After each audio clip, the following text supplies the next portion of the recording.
in Vincenhouse and Hesse. The years flew by and Jacob grew, though not quite as he ought to. Instead of playing with Lego, he was totally obsessed with water. Whilst other boys played cricket, football, golf and tennis doubles, Jacob Schweppe stayed at home, constantly blowing bubbles.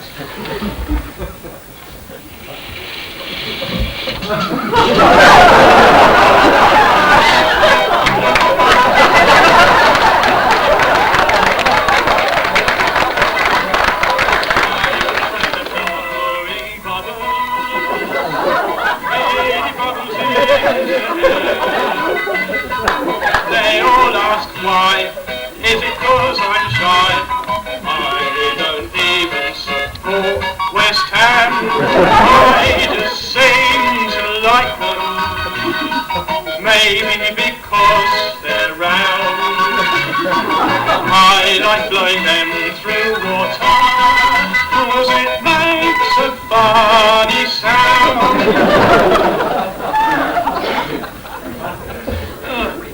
Jacobson, what is this? You're causing me much trouble. Every time I look at you, you're playing with some bubbles. And when you're not, you always just look around and stare. Pray, what is it you're looking for? I'm looking for fixed air. I don't know what to do with you. Things are at their worst. What are you crying now for? Another bubble's burst. I've had it up to here with you.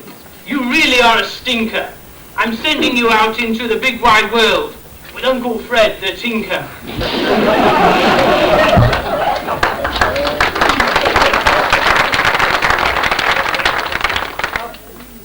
So at the tender age of 11, Jacob was sent away, and in no way was it heaven, selling pots and pans all day. When he could, he would relax by going down to the river and watching the rippling water backwards start to shiver. He knew someday that he would make an overnight sensation if only he knew the secret of performing carbonation.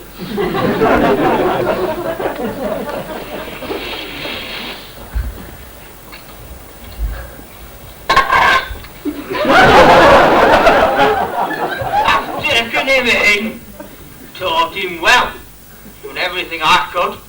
You haven't got a bloody chance, you know. Just no bloody good.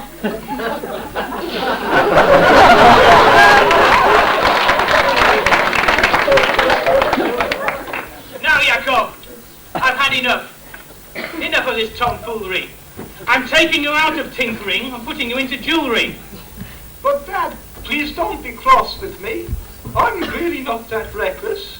Besides, I feel so stupid going round dressed in a necklace. Jacob, please don't start with me. I haven't got the time. Then I will make for you a watch. Just wait. I'll make it chime.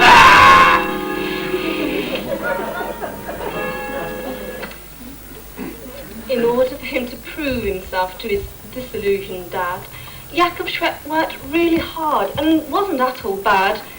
He really set his mind to work, forgot about his troubles, forgot about his waterworks and other stomach troubles. And then one day his father's watch was very nearly finished. So beautiful were the workings that all his doubts diminished. The people came from far and wide to see young Jacob sings, his beautiful golden bracelets and sparkling diamond rings. For once his life was looking up. It really was quite bliss. He moved on to Geneva and eventually turned Swiss. Now, the only thing he lacked was someone to adore. In time she came, in shapely form, the rounded ginger Eleanor. My beautiful love, you make me want to sing. Oh, let us get married. Too long we have tarried. But what will we do for a ring? I'm not the jeweller for nothing. In fact, I'm not that badly paid. We could afford to live like a lord.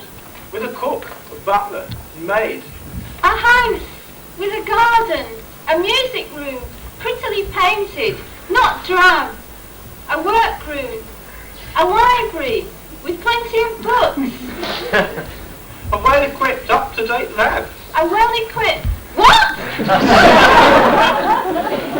You see, my dear, I've had a dream so beautiful and rare of selling special water impregnated with fixed air. I've heard of strange ambitions, weird fantasies I've had, but I've got to tell you, Jacob, I think you're going mad. I'll hear no more of this bubble, no more of this spring. Go now, dear, and concentrate on making up my ring.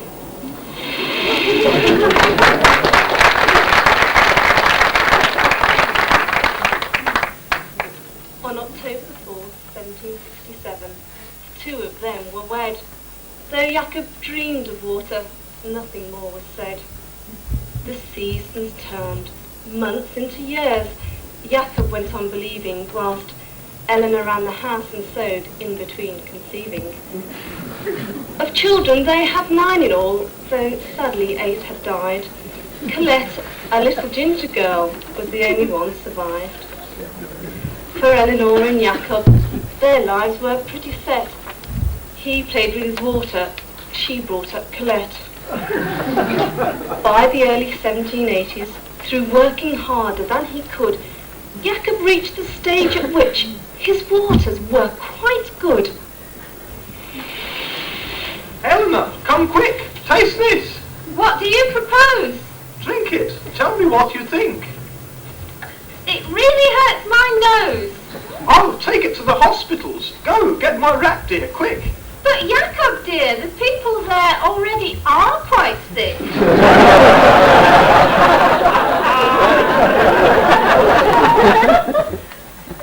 Oh, don't you see? It's nearly done. See this excellent taste. I can't let all this water go. It's such a shocking waste. I'll bottle it in packs of 4 and give it to the poor. They'll appreciate it more than you do, Eleanor.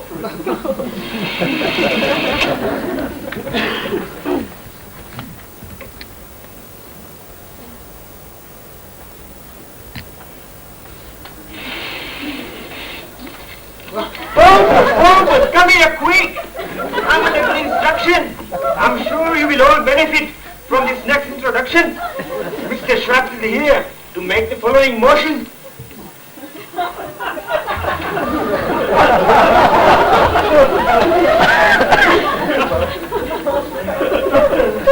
I give to you on this day free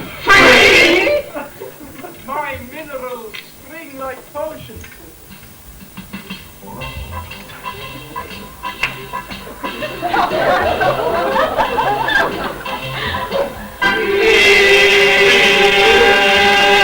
Drink down to the death to you, the young man Jacob Schweppe, to save your all. This call for haste, he invented with mineral water, plus applications in every case.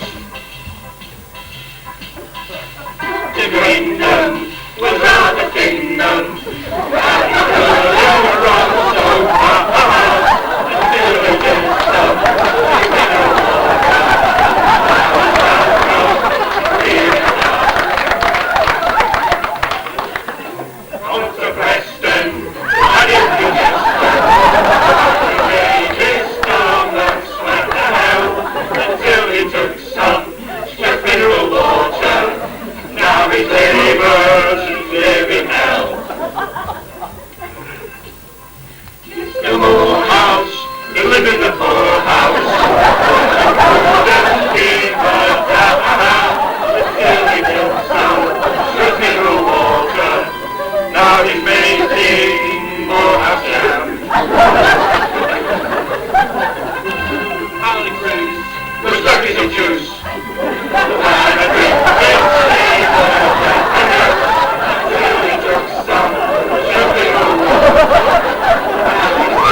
However, the rich were very proud and really couldn't see why Jacob always insisted on giving the water free.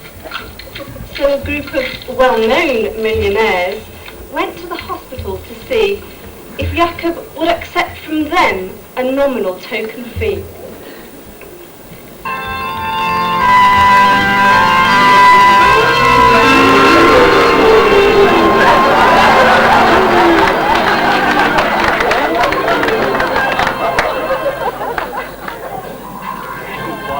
Be a millionaire.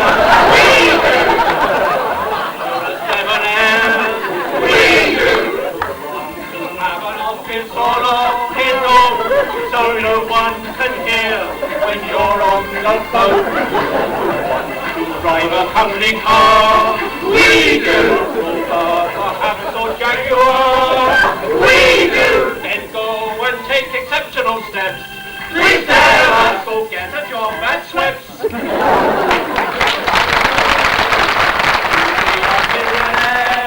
We do. And go to every swell affair. We do. Who wants a job that often takes you abroad, gives you a seat on the Cadbury Schweppes board. Who wants a well-paid salary? We do. A pretty and personal secretary. We do. Then go and take exceptional steps. Please tell us, go get a job at Schweppes.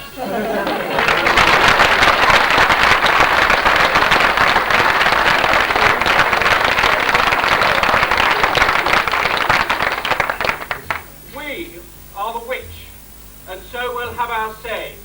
We'll take your mineral water, but we insist we pay. Oh, no, you won't. Oh, yes, we will. Oh, no, you won't. Oh, yes, we will. Oh, no, you won't. Oh, yes, you will. All right, then. But they still think you're wrong. 2 shillings a bottle. Oh, do be more strong. Okay, 3 shillings. No, 4. Now, that will do. No, make it 5. 5, dear man. That will be 6 for you. I'll make it 7. I won't go up again. Wound it off, wound it off. Okay, governors, I'll make it 10. Pay him, my dear fellow.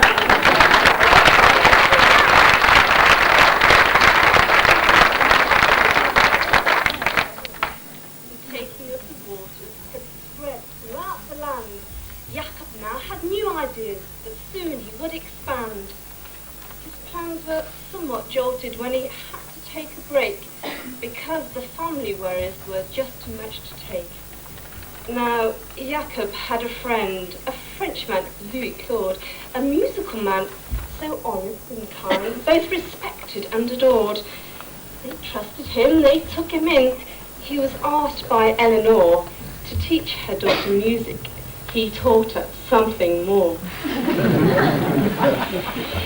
back, dear.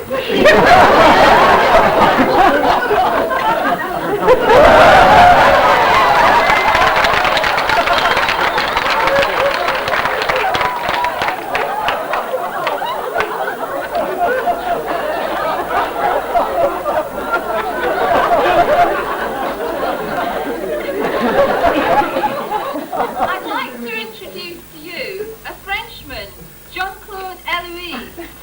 Myself, Enchanté, yes, sir. A pleasure to meet you. I will be mad. My dear, I think you've struck a chord. I think we ought to dine. Now, many weeks had passed since the day that they first met. Jean-Claude, he'd fallen in love with little Ginger Colette. To enable him to see him more, the lessons, they grew longer, and every time he saw her, his love for her grew stronger. And then one day, whilst giving her some musical direction, he told her of his love and deeply felt affection.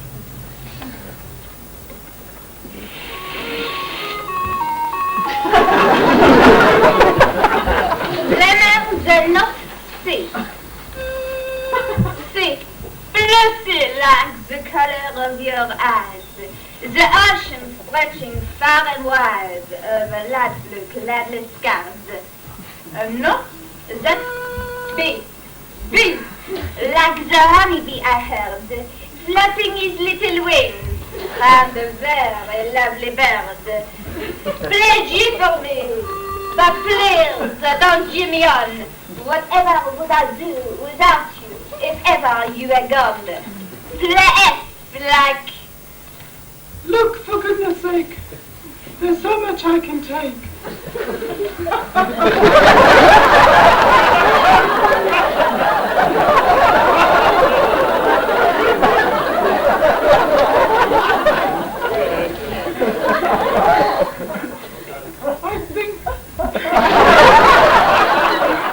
I think you're very lovely, Jean. With you I am in heaven. But you really must remember, I'm no more than 11.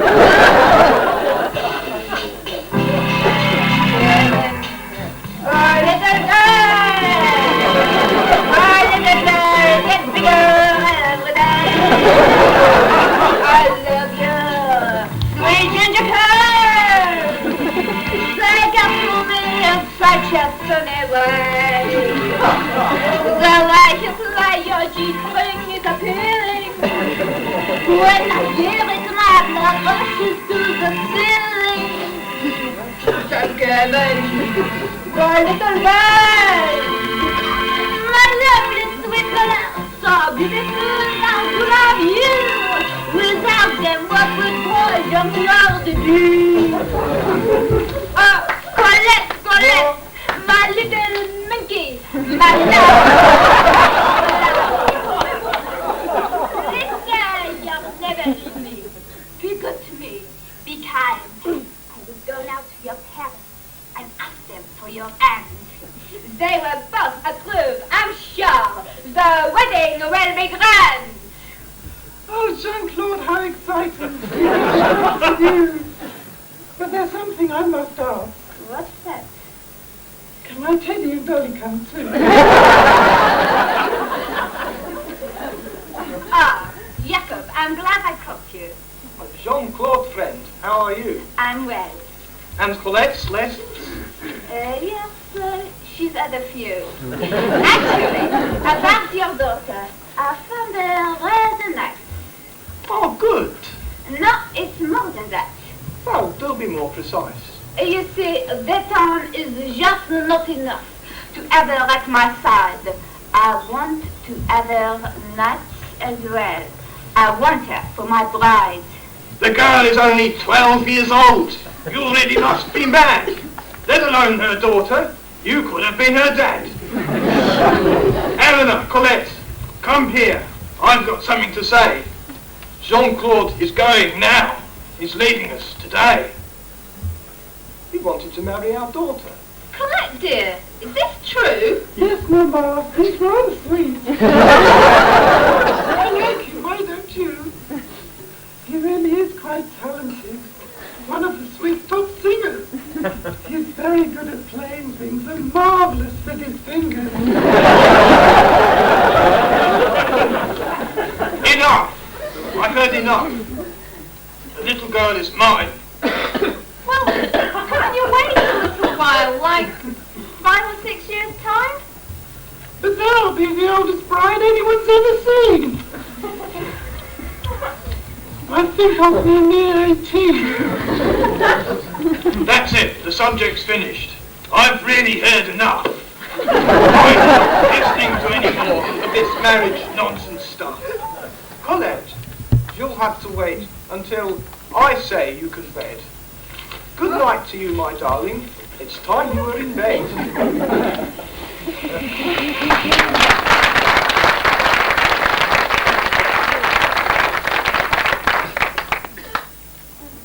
Poor Jean-Claude was in despair and knew that he must try to see Colette just one more time to say his last goodbye.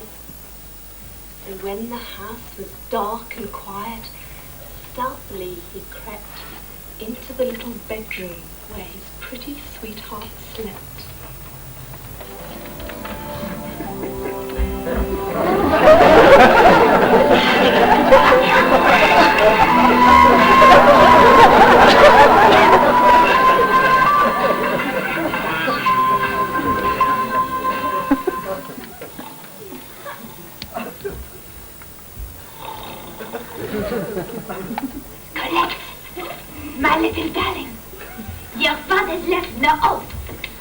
nothing left for us to do.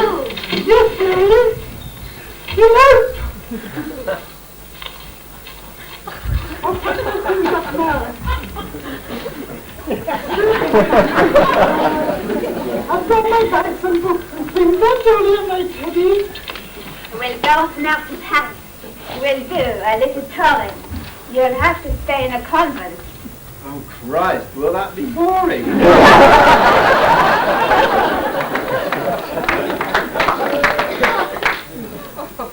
The very next day, when Jacob had risen to find his daughter gone, he swore he'd see Jean-Claude in prison after all that he'd done wrong.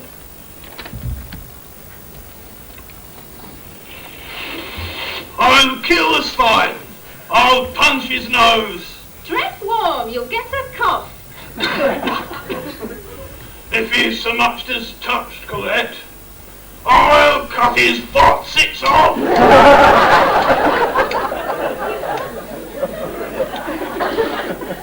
For 40 days and 40 nights, Jacob and his pal searched the streets of Paris and found them in La Salle. They'd been staying at the Turnit Inn, and coming from reception, came face to face with Jacob Schweppe, who told of their deception.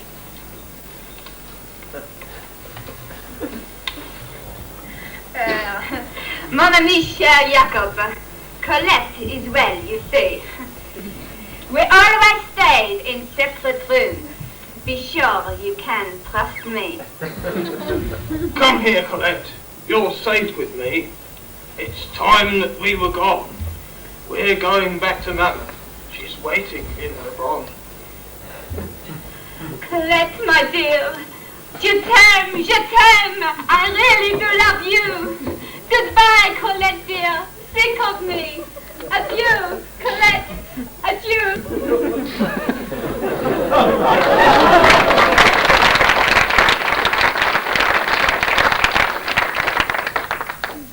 Colette was quite contrite at home, eager for repentance. Jean-Claude, he was arrested and served a prison sentence.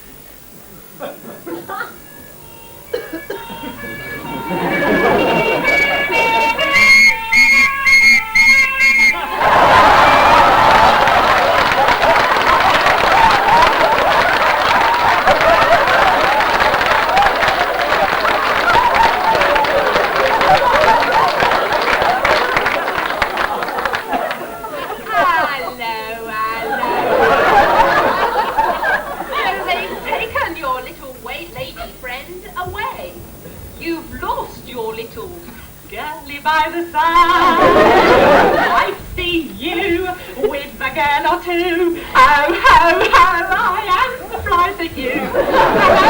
Hello, lost your lady friend, lost that little girlie by your side. She wasn't the one I saw you with last Friday. Where's your lady? Who's your lady? Where's your lady friend?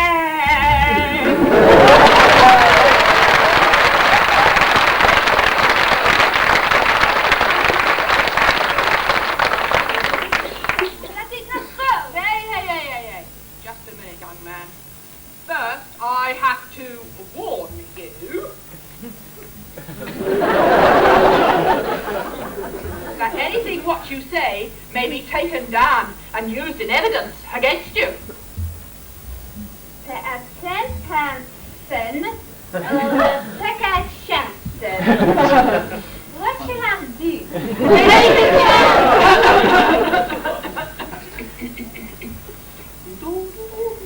I'll take a chance.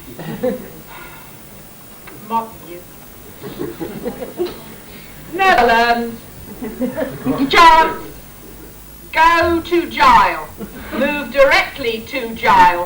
Do not pass go. Do not collect £200. All right, my lad. You and I are going to take a walk down to the station.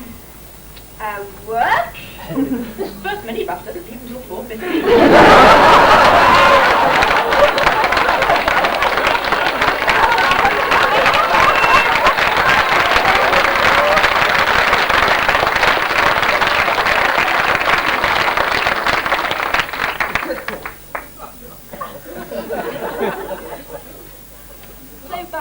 to his business, having suffered stops and starts, Jacob's sale of waters extended to foreign parts.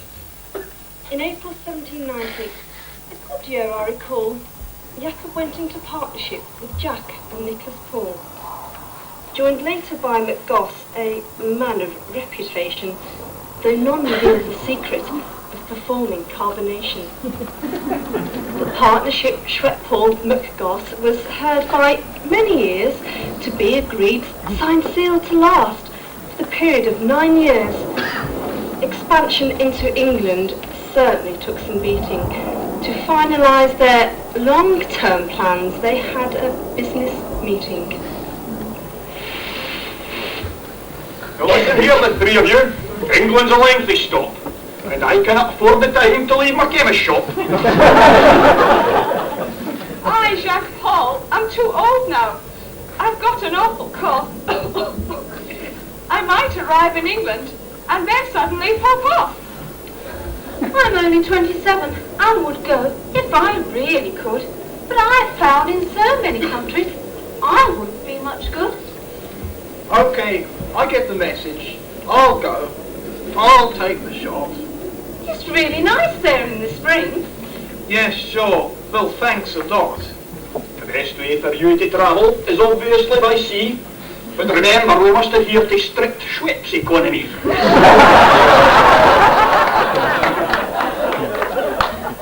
Sure. Simple sea route is the best way I can go.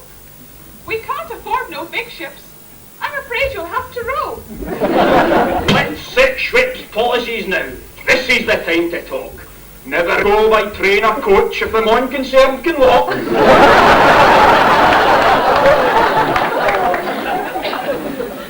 Give you some provisions. Take this route. It's shorter. By the time you get to England, you'll soon be sick of water.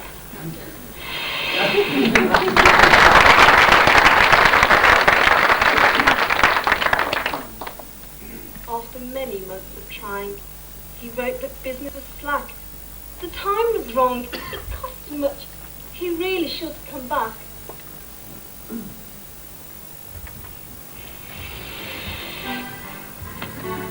Hello, Nicholas. Jacques McGoss. I am calling from Red Cross. I'm not going as they oughter, because no one seems to want to purchase water. Take me home, I can't live on your expenses. Take me home, I'll take you home, I'll take you home, I'll take you home, I'll take you home. How Jacob, it's Geneva, there is more you should achieve her. Stay a while there, and you'll smile there. If you really set your heart, then we'll leave you. Take me home, I'm not expenses, I can't live on your expenses. Take me home, I'll take you home, I'll take you home, I'll take you home, I'll take you home.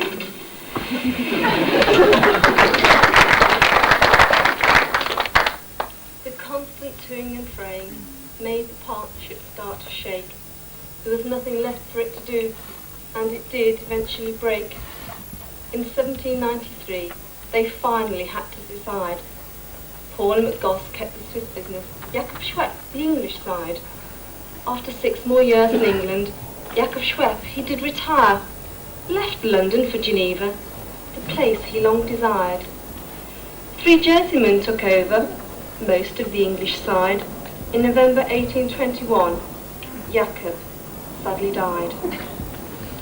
The name of Schweppes lives on today in a world of many troubles, but who would think this could all arise from a boy obsessed with bubbles?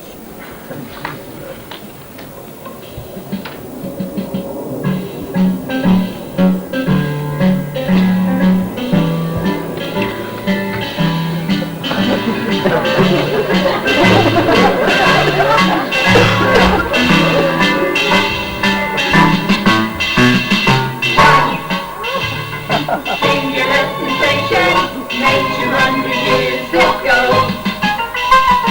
Wow! And a reputation since the start of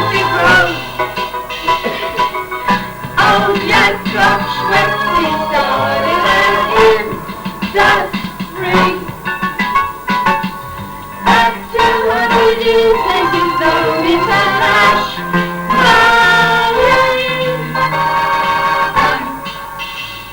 Singular sensation, every little bit you take. Fine combination, only Schweppes vessels can make. One sip and you will be hooked for your whole life through. No tonic's ever been made that will suit you.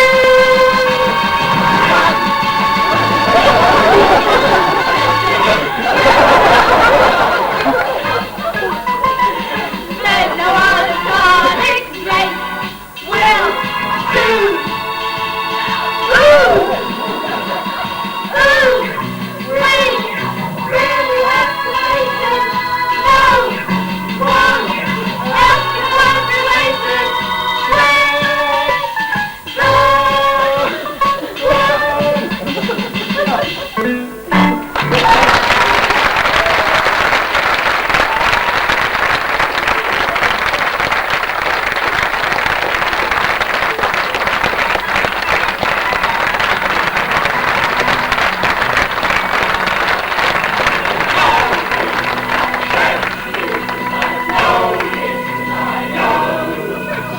Everything about it is appealing, right up from his head down to his tail.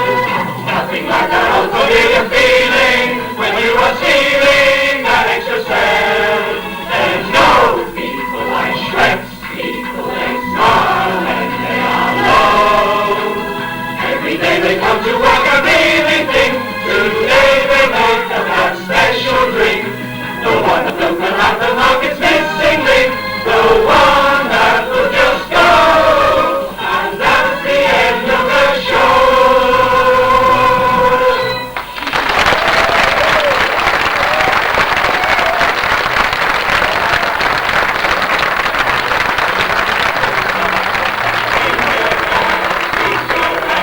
Ginger all the way. Oh, what fun we don't do running R&D all day. Oh, ginger.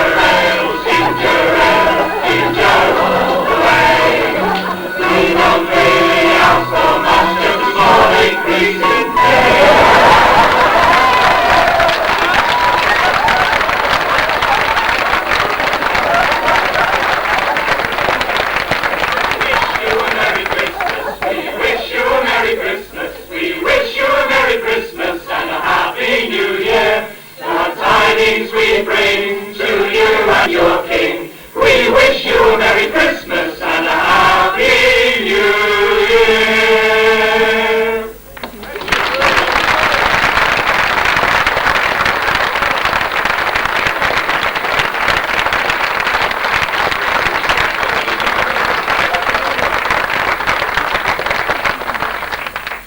Right, our presentation today is... I'm totally unprepared for this. But I think since Halstead, Bruce and Preston aren't here, I thought somebody would get up and thank these people for this magnificent effort. We spend £2 million in R&D each year, and now you know where the money goes. Halstead, make sure you accrue this in the free account. We won't afford it maybe for. I think a special thanks to our guests. I guess David was going to be here today, and I thank him personally. I expect a discount. Clive Thompson gave me a real surprise in that he can even sing.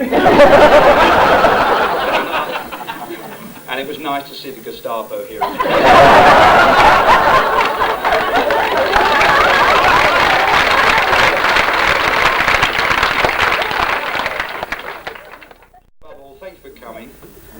And your 50 pence you paid, I'm sure, will all be accrued next year. R&D wishes you a Merry Christmas. Thank you for coming.